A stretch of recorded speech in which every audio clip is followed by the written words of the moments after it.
था वल्लभ श्री हरिवंश। मैं हूँ श्रीधाम वृंदावन से और मेरा नाम है संध्या मिश्रा। मैं आज आप सबको सुनाने वाली हूँ उत्पन्ना एकादशी की कथा। और उसे सुनने से पहले मैं आज आपको बता दूँ कि उत्पन्ना एकादशी 15 तारीख को ही मनाई जाएगी। तो उत्पन्ना एकादशी की कथा जो भी सुनता है उसकी सारी मनोकामना भगवान स्वयं पूरी कर देते। कई लोग व्रत तो रहते हैं पर कथा नहीं सुनते।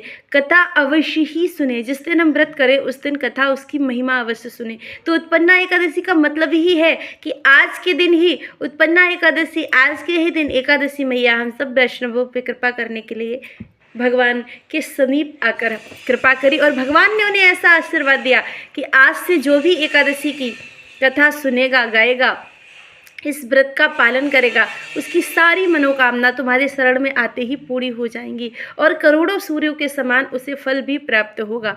तो स्वयं युधिष्ठिर जी महाराज भगवान से पूछते हैं, हे प्रभु, उत्पन्ना एकादशी की महिमा क्या है, हमें कृपा कर बताइए। कहते हैं सतयुग की बात है, एक मुर नामक दैत्य जो सारे देवताओं को प्रताड़ित कर रहा था, उन्हें अपमानित कर रहा था, उनके सारे अधिकारों को छीन लिया था और उन्हें पृथ्वी पर भटकने के लिए विवश कर दिया था। तब सारे देवता स्वयं ब्रह्मा जी की शरण में गए और ब्रह्मा जी से प्रार्थना करने लगे, हे पितामह, हम पर कृपा करिए। मुर नामक दैत्य ने हमारे सारे अधिकार को छीन लिया है, हम कैसे अपने अधिकारों को प्राप्त करें। तब जाकर स्वयं ब्रह्मा जी ने कहा कि अगर तुम्हें इस कष्ट से उभरना है तो तुम स्वयं भगवान नारायण की शरण में जाओ। तब सारे देवता दौड़ते भागते भगवान नारायण की शरण में आए और भगवान से प्रार्थना करने लगे, हे दीनबंधु, हे कृपा सिंधु, आप ही इस संसार को कष्टों से उबारते हो, हमें भी कष्टों से अवश्य ही उबारिए।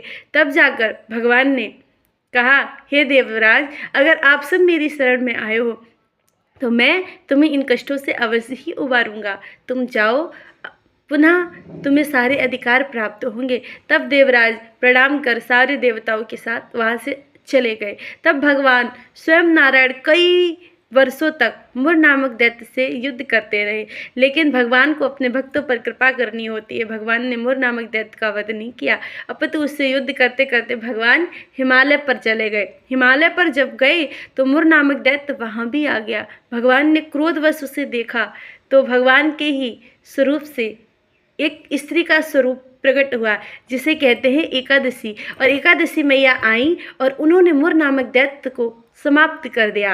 और जब उसका वध कर दिया तो भगवान बहुत प्रसन्न हुए। भगवान ने कहा, एकादशी, आज के दिन जो भी तुम्हारी आराधना करेगा, वंदना करेगा, तुम्हारा व्रत करेगा और एकादशी नियमों का पालन करेगा, उसकी सारी विपत्ति को मैं स्वयं ही हर लूँगा।